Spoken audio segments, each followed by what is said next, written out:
La team, salut, j'espère que tu vas bien, c'est Jérémy Sensei. Alors, dans cette vidéo aujourd'hui, je vais répondre à une question sous forme de storytelling. C'est une question qu'on me pose régulièrement, que ce soit sur les réseaux sociaux ou de manière générale dans la vie de tous les jours. C'est globalement, Jérémy, comment tout ça a commencé. Je suis curieux de savoir quel a été le déclic qui t'a mené à faire de l'investissement immobilier, de la bourse et aujourd'hui te retrouver sur YouTube à partager tes connaissances. Tu vas voir, c'est relativement passionnant, je trouve, même si ça reste mon histoire. Ça pourra peut-être te donner, je sais pas, des clés, une vision et surtout pour que tu puisses te rendre compte que tout ça a été un petit peu le fruit de la chance, en tout cas au niveau du départ. Mais avant de commencer à te raconter tout ça, eh bien, je tiens à rappeler qu'il y a encore quasiment 80% des gens qui regardent mon contenu et qui ne sont pas abonnés. Franchement, ça fait plaisir si tu t'abonnes, je te cache pas, ça permet de soutenir cette chaîne, le référencement, j'ai mis pas mal de vidéos, tu peux rejoindre la chaîne, etc. Bref, tu trouveras, je suis sûr, ton bonheur, donc abonne-toi. Pose un commentaire si tu as une question à me suggérer, que ce soit vidéo ou tout simplement une question sur mon parcours. Je réponds à tous les commentaires. Alors, j'étais en train de te parler des débuts. Le fameux déclic, parce que c'est vrai que bien souvent, je trouve, on a tendance à chercher une solution miraculeuse du j'ai un plan d'action préétabli qui va me permettre de devenir multimillionnaire, de ne plus travailler, d'avoir l'indépendance financière, bref, de pouvoir kiffer enfin pour de vrai ma life sans avoir à me lever le matin, à aller bosser dans un taf que j'aime pas forcément faire. Bon, tout ça, je te refais pas le monde. Moi, ce qui s'est passé au début, eh bien, ça a été relativement simple. J'en ai déjà parlé plusieurs fois sur cette chaîne. Si tu me suis depuis le début, il y a forcément des passages, tu vas te dire, tiens, ça, je l'ai déjà entendu. Mais pour tous les nouveaux, je pense que c'est intéressant de se remettre dans le contexte. Donc à l'heure actuelle où je te fais cette vidéo en 2024, j'ai 37 ans et tout ça a commencé aux alentours de mes 25 ans. J'étais un joueur, je jouais encore un peu mais beaucoup moins qu'avant, bref j'étais un geek comme on peut dire et je jouais principalement à cette époque-là à World of Warcraft et un petit peu Counter-Strike mais surtout à World of Warcraft. Dans ce jeu, pour ceux qui ont déjà joué, eh bien comme dans pas mal d'autres jeux, que ce soit Dofus, etc., tu as un système économique à l'intérieur du jeu, tu as des pièces d'or virtuelles qui te permettent d'acheter des choses dans le jeu, etc. Et il faut farmer ces pièces d'or, c'est-à-dire qu'il faut vraiment réaliser des actions qui sont souvent longues pour avoir cet or-là.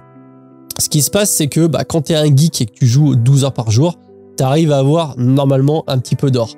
Et malheureusement, quand tu travailles et que tu rentres du boulot et que tu as envie de jouer, eh bien, si tu n'as pas envie de te faire trop pénaliser par le système économique du jeu en soi, parce que c'est vraiment un truc très complet, eh bien, tu n'as tout simplement pas trop d'or et tu te sens assez limité.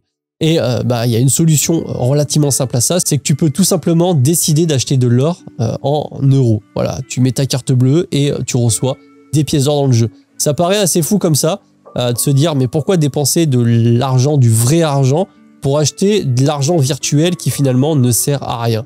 Eh bien, c'est un petit peu comme la cigarette, j'ai envie de te dire, ça sert à quoi de dépenser pour se droguer et se défoncer la santé?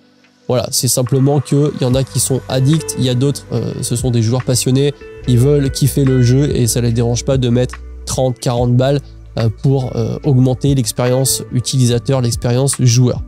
Et moi dans ce jeu, pour y avoir joué quand même beaucoup de temps, ce qui s'est passé c'est que je jouais avec des amis et mon meilleur ami à un moment donné s'est rendu compte qu'il y avait une demande de gold, donc d'or dans le jeu. Il y avait des gens qui étaient vraiment prêts à acheter de l'argent dans ce jeu-là avec de l'argent réel. Et au moment où on était censé, en tout cas où j'étais censé arrêter de jouer, je me suis dit, je fais quoi? Je vends mon compte, c'est dommage, il y a quand même pas mal de pièces d'or. Je peux, pourquoi pas, essayer de trouver des clients. Et ces mecs-là, eh bien, je leur fais payer de l'argent via PayPal, tout simplement. Et je pensais que trouver des personnes qui accepteraient ce genre de deal, ça allait être compliqué. Et en l'occurrence, ça a été tout le contraire. Ce qui s'est passé et assez rapidement, c'est que non seulement j'ai trouvé des gens, on a trouvé des gens avec mon collègue, mais en plus de ça, on s'est retrouvé, vu qu'on était des personnes de confiance, on n'était pas là pour arnaquer les autres, à avoir une demande qui était beaucoup plus grosse que ce qu'on pouvait avoir en or.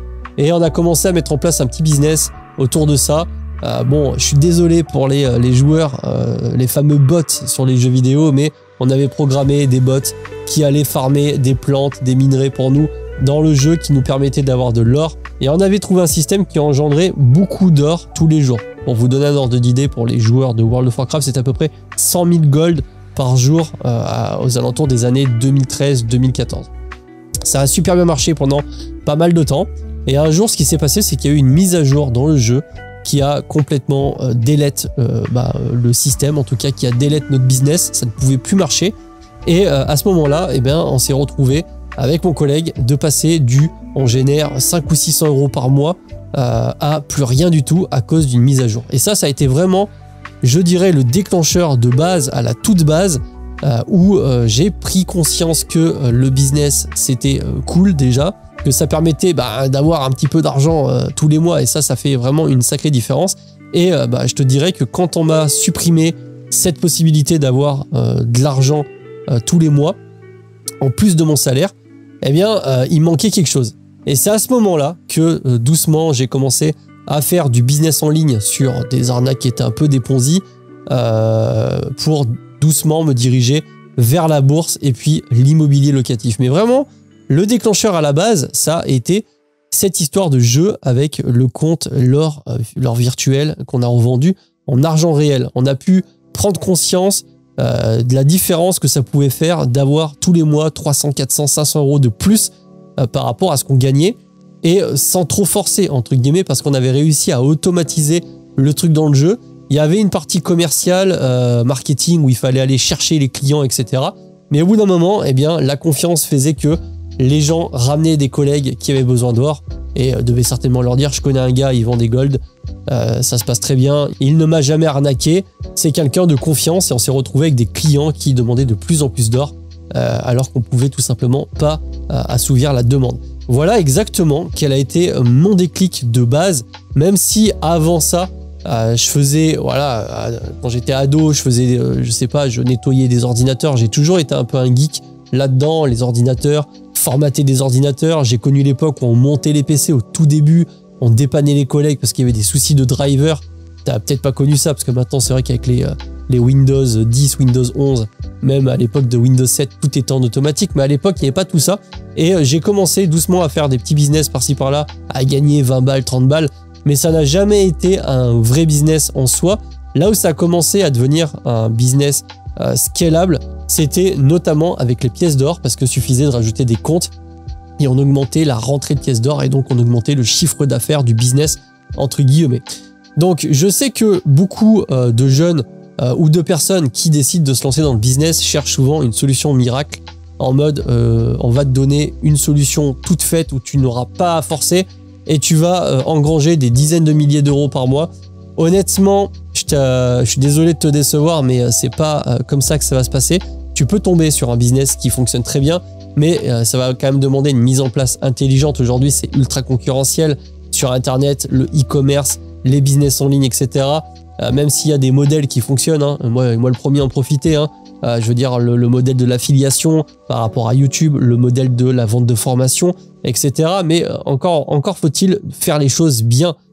C'est toujours pareil. Quand tu apportes de la vraie valeur, quand tu te fous pas de la gueule des gens, quand tu partages très sincèrement les informations dans un but premier de vouloir aider l'autre parce que tu vas lui donner des clés qui vont lui permettre eh bien d'améliorer tout simplement soit son niveau de vie, mais sur cette chaîne on parle de finances, donc globalement d'améliorer ses revenus, eh bien ça se monétise. Et dans le jeu, moi j'ai trouvé que vraiment le maître mot c'était la confiance. Parce que tu n'as aucune sécurité dans ce jeu-là, la transaction, si la personne te fait un virement, tu peux ne pas lui envoyer les pièces d'or, il ne sait pas quitter, il ne sait pas où tu habites, etc. Bref, ça peut être assez compliqué. Pour autant, moi je trouve que une de mes valeurs qui m'a suivi et qui me suivra toute ma vie, c'est vraiment l'honnêteté, le fait de ne pas prendre les gens pour des cons et de ne pas aller arnaquer, profiter de la confiance des gens. Ça, c'est vraiment quelque chose qu'il ne faut pas faire. Parce que je trouve qu'il y a un karma quand même et la vie te rend assez bien les choses. Si tu t'amuses à se foutre de la gueule des gens, au bout d'un moment, ça risque de se retourner contre toi. Même si au début, quand tu fais les choses honnêtement, tu n'auras pas forcément de résultats tout de suite. Mais sur le long terme, je trouve que c'est vraiment une composante à ne surtout pas sous-estimer. Donc là, je t'ai raconté vraiment le tout début, le déclic. C'est vraiment à ce moment-là, sans te mentir, que je me suis dit « Ok, il y a eu ce business-là. Ça me manque le côté business, ça me manque évidemment le côté gagner un peu moins d'argent parce que, comme je te l'ai dit, je passais de mon salaire plus 500 € à moins 500 €. Ça faisait bizarre, j'avais vraiment l'impression que, tu sais, je pouvais m'acheter des jeux, des trucs comme ça, même si à ce moment-là, je n'étais pas du tout encore dans l'optique d'investissement. Et ça a vraiment fait un gros changement en moi, puisque derrière s'en est suivi beaucoup de choses. Et tu connais la suite, hein, immobilier locatif, bourse. J'ai raconté un peu cette histoire-là déjà au travers de podcasts notamment. Mais si jamais tu as envie que je te raconte l'intégralité de l'histoire, et pourquoi pas faire, je sais pas, une vidéo story télé ou un podcast qui dure, je sais, une heure et demie, j'en sais rien, mais vraiment où je rentre dans le détail et où je te raconte exactement comment ça s'est fait, parce que crois-moi que ça n'a pas été une évidence. Il n'y a aucun moment au début je me suis dit je veux faire de la bourse et de l'immobilier. Non, c'est simplement que j'ai ouvert une porte qui m'a fait découvrir un nouveau monde, j'ai découvert d'autres portes que j'ai ouvertes à leur tour, et petit à petit je me suis dirigé jusqu'à aujourd'hui, 10 ans après, sur YouTube, où je te partage de la connaissance, de l'expérience, et j'ai encore des dizaines de lots immobiliers en locatif et où j'ai investi des dizaines et des dizaines de milliers d'euros en bourse. Donc vraiment, si tu as envie d'avoir toute l'histoire, fais-le moi savoir. S'il y a 200, 250 likes sur cette vidéo, je te ferai l'histoire complète. Je me rends pas trop compte à quel point ça peut intéresser ou pas les gens, mais bon, quand je vois le nombre de fois où on me pose la question du comment j'ai fait au départ, je me dis qu'il y a quand même un certain pourcentage de personnes intéressées pour justement savoir comment ça s'est passé. En tout cas, moi, je sais que quand je rencontre quelqu'un qui a un minimum de succès, attention, je dis pas que j'en ai, mais j'aime bien savoir comment ça s'est passé. Donc voilà, c'était la vidéo du jour. J'espère que ça t'a plu quand même. Sur ce, on se retrouve assez rapidement. Si tu as envie d'aller plus loin, tu peux rejoindre la chaîne, je partage des portefeuilles.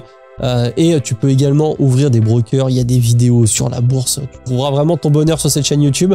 Abonne-toi encore une fois si c'est pas déjà fait et si tu as kiffé. Et sur ce, moi je te retrouve rapidement pour peut-être la suite de l'histoire. Allez, c'était Jérém, salut!